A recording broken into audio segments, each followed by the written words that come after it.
Hey everybody, welcome to another episode of PitchUs. Super excited to have Anthony here with us. And as always, my co-host Jeff Erickson. My name is Tim Cooley. I am the author of the Pitch Deck book. Jeff, please introduce yourself. And I am Jeff Erickson. I am an angel investor and also with a company called Forecaster that does financial modeling software for early stage startups to make financial modeling easy for startup founders. So we're excited to have Anthony on the show today. And Anthony, we're going to hand things over to you and have you pitch us. All right. Hello, guys. Thank you for giving me this chance, and I think we can start. So, as you guys heard, my name is Anthony, and I own a company called Lane. When what we do is we enable drivers to find reliable car services conveniently. So, let me just give you this screenshot of problems that I've faced myself and problems that people have faced in my country, and I got to find out that it's not just me. So a little background on myself. I have a background in mechanical engineering from the University of Nairobi. I did not get to finish due to health reasons, and so I had to drop out. And after that, I decided, let me see what's up for me. And meanwhile, I was helping my parents, specifically my mother. She's a farmer, and so I was dealing with the operation side of things, which is transporting chicken from one town to another to distributors. And we had a car. It's a bit old and rusty, was a bit old and rusty. We sold it, but I got to experience firsthand just the pains that a car owner or a driver experiences at the hands of unreliable mechanics you cannot find, or auto shops you cannot access. And that got me thinking, this can't be just me experiencing this. There's so many more people experiencing this kind of problem. There's so many more people who need mechanics, and people love their cars, right? And cars are expensive. Cars are a part of our life. They really are. The fact that they form 7.1% of the global GDP, the automotive industries, just go to show just how much cars play into our lives. So, but the bad thing with cars is they break down, and some more than others. And specifically in my country, Kenya, and I would assume Africa at large, good mechanics are hard to find. Good garages are harder to find, and the good ones that are there, they do not have enough exposure to find their customers. So I began my journey in 2021, and from the screenshots that I've just displayed to you, you can see I'm not the only one experiencing this. These are live screenshots. So we go to the problem. Uh, Drivers and garages have similar problems. Number one, convenience. The ease of finding mechanics or drivers is there's a very big disconnect between drivers and mechanics, right? So the good garages are very hard to find, and the drivers are really looking forward to looking to finding them. Second thing is trust, reliability. It's very hard to find garages that are trustworthy. Very, very difficult, especially in my country. People get swindled, and all types of nasty things happen to drivers around. Third thing is data consolidation. So you need to access all your vehicle's information in one platform. This helps with reviewing what a particular mechanic has done with your car. And also, when it comes to some disagreements, you need to just have some sort of record, and that's not exactly available right now in the market. So, the solution is a platform where drivers and service providers are linked in order to build trust, establish convenience, and save time and money for both sides. You're going to save time for the garages, and you're going to save a lot of money in bad services for the drivers. How it works. I began my exploration by trying to build the marketplace. So this was both the supply side and the demand side. So for this, sorry, this is the demand side, the customer side. You can see how it works. You just get on the platform through the Android app. You just click. It's a three-step process where you just open the app, input the service info and your location, and the service will basically just pick the garage based on some algorithms that we've put on the back end. On to the market size, as I previously mentioned, this is a very, very, very humongous market. The automotive industry is worth $3.2 trillion as of now, and doubling down, the auto repair industry is worth $789 billion. That's quite a large market for just something that's really fragmented, and no one seems to really look really deep into that. So, with extensive marketing, good operations, and just keeping your head down, I believe that we can capture around 5%, which is about $40 billion of the market share with Lean. I began my market validation last year from April to October. I officially started from January developing the app, but I decided to go manually. I got a bike and had a mechanic and myself, and we went around just looking for customers and trying with the go to market, just getting a feel of the market. And from that, I could get this data. It's very small, but it got me uh, a lot of useful data as to what I could do next. So from 24 transactions, I gathered about $494 in revenue and 45.8% retention rate. So 11 of those were repeat customers, and this was just cold outreach as well as content marketing through social media. But from this, I gathered that going after the demand side would be a bit difficult. So I had to pivot and track and start now with the supply side, which is going to the garages and building something for them. That's where the SaaS, that's where now my marketplace is a SaaS enabled marketplace.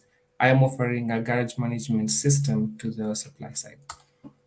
And for the business model, we are going to charge a $60 monthly subscription fee for the B2B side. So we are targeting the African ecosystem for the coming 3 years. So if we target around 50,000 garages paying a subscription fee of $60, we're going to average about $36 million between 2023 and 2026. As for competitive advantages, there are a couple of companies trying to solve this problem that really seems to be bugging everyone, but no one seems to be getting it right. But there are a couple of guys doing a tremendously good job. But I feel like we can do a better job once we're in the market fully, launching in a month. We have the vetted mechanics, we have the management system. That's the garage management system. It's a bit detailed, so I won't go into that right now. There's easy onboarding as well as white labeling. Those are things which you cannot find, especially in the traditional market, which right now is very fragmented. For my go to market, I've tried the social media, SEO, and content creation. SEO hasn't worked so well, but social media and content marketing are going to be pivotal, especially for someone bootstrapped like me. The main model definitely is going to be door to door, going to garages around my city and around other cities and onboarding users through their default mechanics. I also have partnerships with a couple of auto influencers and auto events organizers. As for the roadmap, we are planning from 2023 to 2027 to build, improve, and establish a market dominance in the SaaS product before launching the marketplace. Then after that, we can go into B2B financing as well as B2C financing, because we're going to have insight, insider knowledge of where these businesses spend their money, where these customers spend their money, and we're going to have a better feel and knowledge of who to give and who to help. Currently, I am the only person working on this, but I do have a number of people helping me. I have outsourced the development, and as well I have support from close friends of mine who are helping me build the company totally for free, which is actually quite nice. The value of community in this country is just awesome. So right now I am the only one working on this, but hoping to grow with time. As for the ask, I am asking for $600,000 to get 18 months. With this, I can get to around 100,000 MRR. So if we can break this down further, 33% will go to product development and marketing, 43% will go into the new hires, and 24% will go into office and CapEx. So that's a summary of company. Lane, is this the type of company you'd like to invest in? That's it. Thank you. Great job. Awesome. Thank you so much.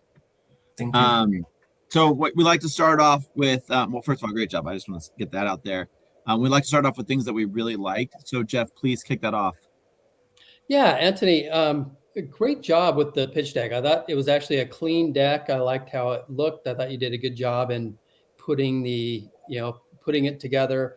You hit the points that you needed to. I mean, it included, most everything. I don't think you had the traction to put in the financials, although, and we can talk about that, but I think that was one piece, I guess, that was kind of missing. But overall, I mean, I think you hit, what needs to be in a pitch for the most part.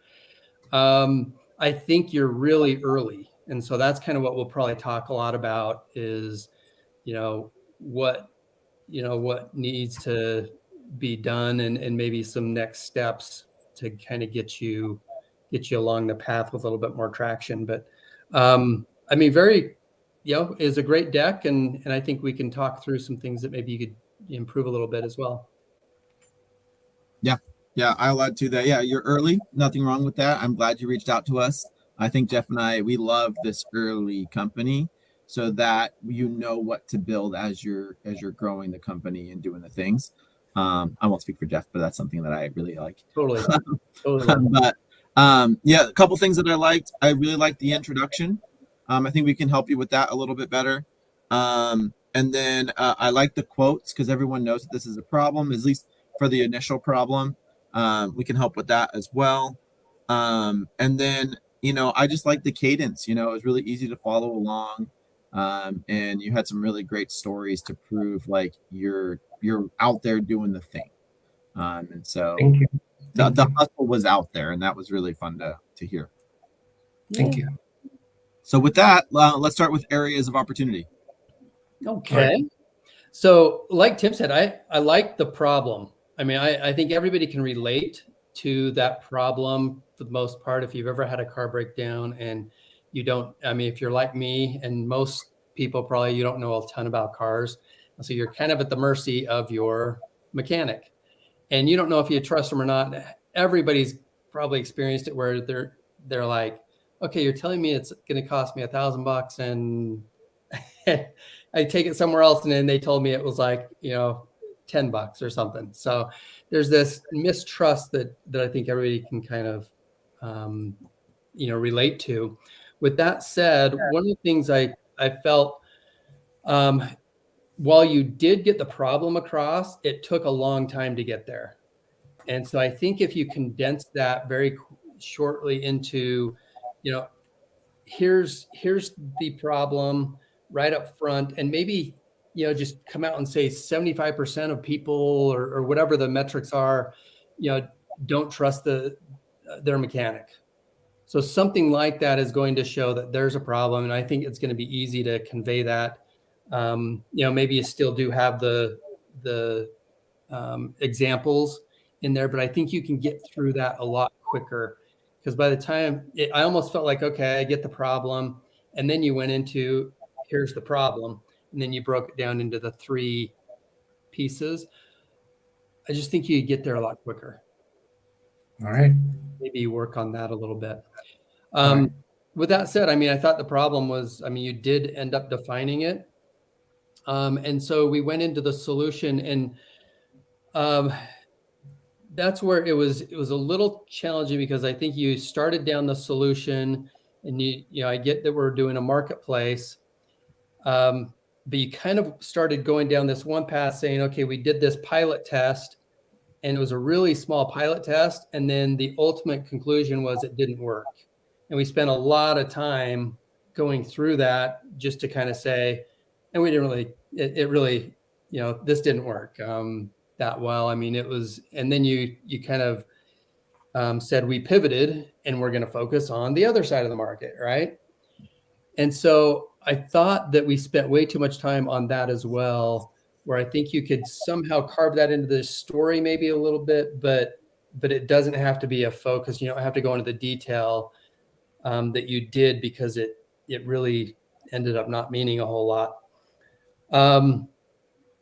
And so then as you get into, saying we're pivoting and going after garages,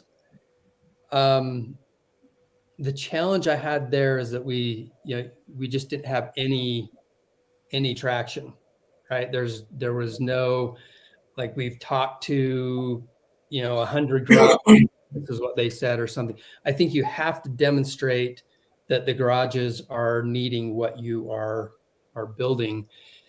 The other thing that I thought was really hard for me to grasp was, you said that you're going to be building this from 2023 to 2027. So you've got 4 years of development is how I understood it anyways. And that graph that you showed, the box, I would have rather seen a timeline, kind of a straight timeline or something where it says, okay, here's the milestones we're going to hit along the timeline. But I think they're way too far spread out. If you're going to be raising $600,000, any investor is going to say, okay, where does that get me? And I know you did say it was going to get me $100,000 in MRR. I didn't see that anywhere in the presentation. All I saw and what I focused on was you're going to be in development for 4 years. And I immediately thought that means they're probably not going to have a whole lot of revenue for that period of time. And it's just going to be a bunch of costs developing that out. And so I think, and that may not be the case, but that is how that kind of came across. So that's something I think you could work on the story there. And then one last thing I'll just mention was, you mentioned how you're going to go to market, and you said SEO doesn't work. And that was kind of oh man, okay, well, we went down that path and it didn't work. And so I'm like, okay, what does work? And there wasn't anything to back up and say, this is what's working. And so I didn't have the confidence to say, okay, we've got a pathway here to actually, get some traction. And so that's, I think, what was missing for me the most, was there just really wasn't anything to demonstrate at this point that you have some real ability to get traction. And so $600,000 seems like a big risk at this point, where I don't have enough evidence to show that we're going to get to where it needs to be. So that was kind of my take, just overall. So I hope that's helpful. All right, it is. And I would like to ask how you guys would prefer me to present the investor output. You've said something about the 100K MRR and how you'd like me to present that in the form of traction. Yep. But in a pre-product company, for someone who's trying to raise some money, how would I best present this? So I'll tell you what I would have liked to have seen is how many customers that represent over what period of time. In the next 6 months, we're going to have this many paying customers. Maybe it's 3, and it's going to equate to this much in revenue. I want to see a detailed, something that says, I've got this planned out and I'm going to get to $100,000 in ARR with this $600,000 over what time period. If that's going to be over 4 years, that's probably not super exciting, right? But you had said that it gives you an 18-month runway, and that you're going to be at 100,000 MRR. And I'm seeing that, well, you're not even going to have a product built for 4 years is at least what I interpreted that one slide to say. Right. Okay. When it comes to the product, I definitely understand how it would definitely get misinterpreted on the part of the supply side and the demand side. I did say that the demand side would not work, but uh, it didn't mean that I was going to give it up completely. It just meant that the supply side would be essential to getting the demand side. But I definitely understand how I did not explain that a bit more succinctly, right? Yeah. And again, I hope that's helpful, because you can kind of, we're sharing how we're hearing it. And so you can adjust and say, oh, okay, I totally missed Yeah, this. I'm really understanding just how many things I'm missing and how many things I'm really not putting the words right for interpretation. I think that's many things are getting lost between the lines. Yeah, and I think we can help you with that too. So let me give you some feedback, and I think it'll take what Jeff said and add a little bit more to it, right? Right. I love what you did to start this business off, and I think that's very important to the story, right? That slide that you went out and raised $400 or whatever, that's really more part of the problem statement than it is the solution, right? So your story would be something like, I left school, I had to help my mom, our car broke down, and we just couldn't find things. So I tried to fix it to create this marketplace, right? Good providers and then people needing help.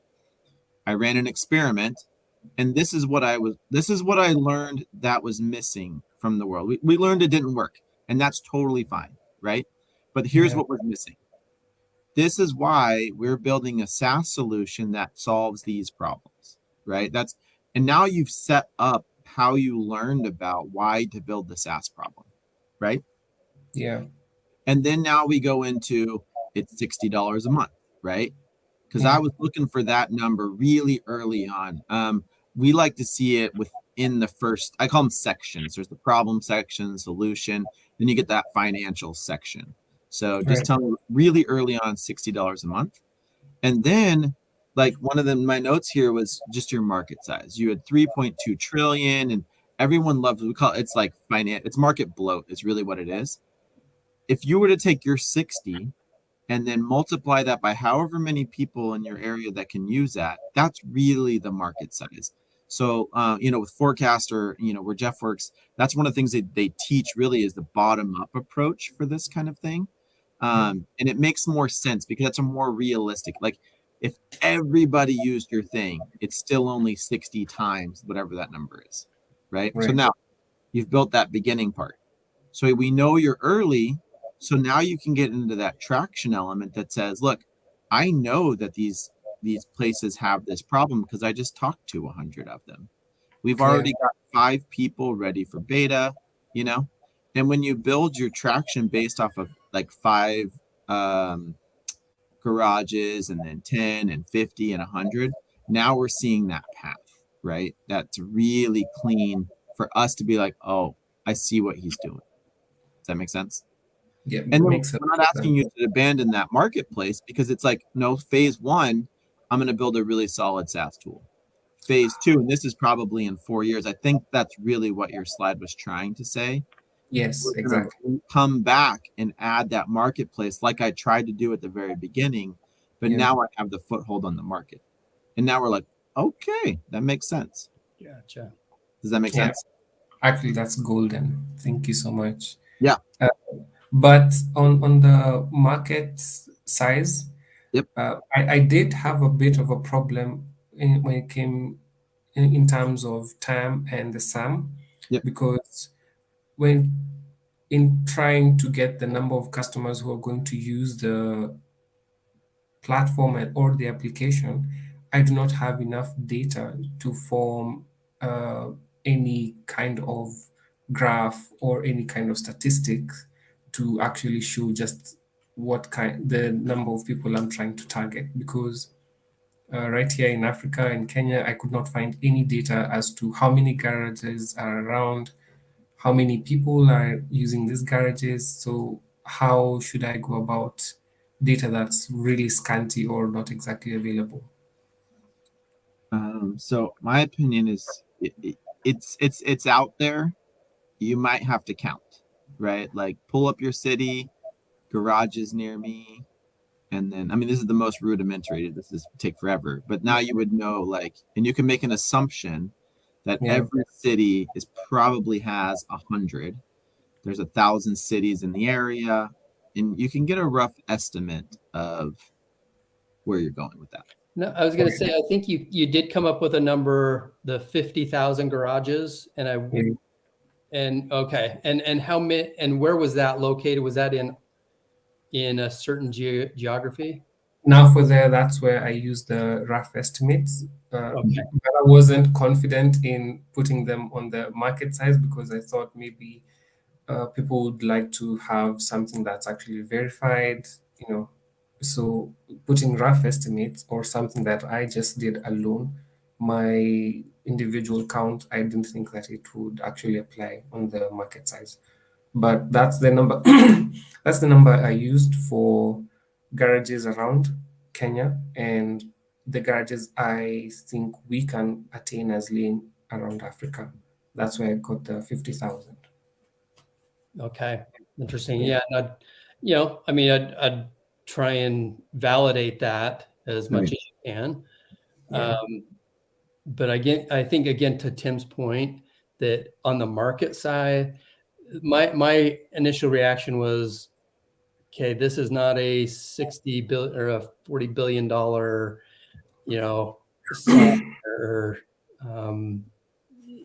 you really need a beachhead, and that beachhead is probably Kenya, and maybe that's kind of where you go after and say, this is what we're gonna capture this, and here's how many customers are potential, and here's how many we're going to get over the next 5 to 10 years.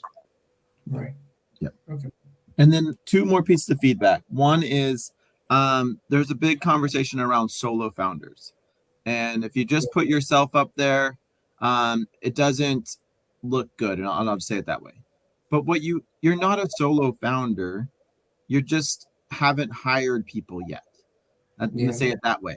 So you do have a development team. You've got advisors. You've got other people. And you can bring those all around as a support staff, right? So it doesn't matter if you're paying people, they're part of your team. So today, they may not be full-time employees, but you might be working with a dev shop out wherever. You might have an advisor. Let's say Jeff's an advisor, but you can just pull these people in, and now your team looks. It doesn't look full. It is full, right? Right. And we know you're going to hire people, right? Yeah. So fill the slide up with the people who are filling the key roles today. And then finally, this is my personal thing. Your ask slide should be your last slide. I'm going to say it every time because it's that important. Combine all the details, the ask, the valuation, your contact information, and put it all on one slide. That last slide usually gets the most airtime. So that's going to be my recommendation there. Okay. All right. Yep. All right. I do have one question. Okay. Yep. When it comes to the team, is it advisable to add people who are part-time or not fully, like if you're outsourcing or something of the sort? Yeah, you can. I mean, just make sure that the marketing person and the other Yeah. thing, they're part-time, just label them asterisk part-time. Like that's fine. We get it. We're your startup. Yeah, Okay. and one of the things you can kind of use that for is say, part of the use of the funds will be to bring this person on in more of a full-time role, or to, you can kind of use the use of funds to say, this is who we're going to bring on and here's the team. Because really investors do want to know that you're capable as a founder to build a team, and you want to demonstrate that you've started that process. Yeah. All right. Actually, All right. So moving on to the final question, which we ask every founder, based off of what we heard today, not what we've learned since we started, but what we heard, would we move? And this is the key question. And the reason we do this is most of the time you're presenting to investors who know nothing about you. And so that's why this question is based off what we heard today, would we move this company onto due diligence? And Jeff, start us off. Yeah, I think I mentioned before that it just too early, not enough confidence yet in terms of the traction and the pathway to traction. I didn't think that was demonstrated quite yet, and so I think you have a little ways to go, especially with a $600,000 ask. I would pass on this and say, yeah, probably not at this point. I do like the idea and I like what you're trying to solve. So I do like the problem. I just think you're not quite there in terms of defining and demonstrating that you've got a direct pathway to solve that problem. all right. Thank you. Right. And I'll echo what Jeff said. And I just kind of want to repeat. Sometimes the ask indicates where you're at in the company. So if you were raising lower, maybe 150 to 250, then it's like, okay, I can see where you're going. You got early traction. And one thing that we recommend, or I recommend, I don't know if Jeff does, but sometimes what you can do is we still know you need 600, but you can break that up into what's called a tranche. So the first part of this is to get to these 3 clients onboarded. Then from there, we're going to go out and raise 400K, and that's where we're going to go and get our next 20. And that it gets a lot more confidence because that early money is really, really risky. But we still know you need that 600, or if people are doing like $1.5 million or whatever the raise is. But breaking it up allows you to build confidence from your investors along the way, and it doesn't feel like, oh man, that's just so much. Yeah.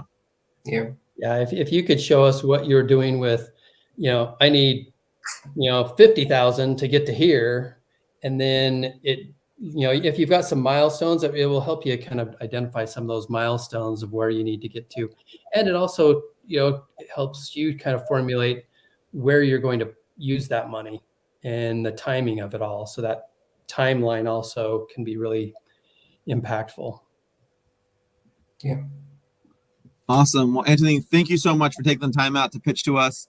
Thank Really you. love learning about you and the company. If you guys are out there and you need help with your decks, please check out the pitch deck book. It goes through all the basics that are required and why they need to be there. And then once you get there or whatever, take advantage of Forecaster. There's some great deals, good links in the bio here to get those financials ready to go for investment or for even running your company. And so we'll see you all next time. Okay, thanks. Thank you.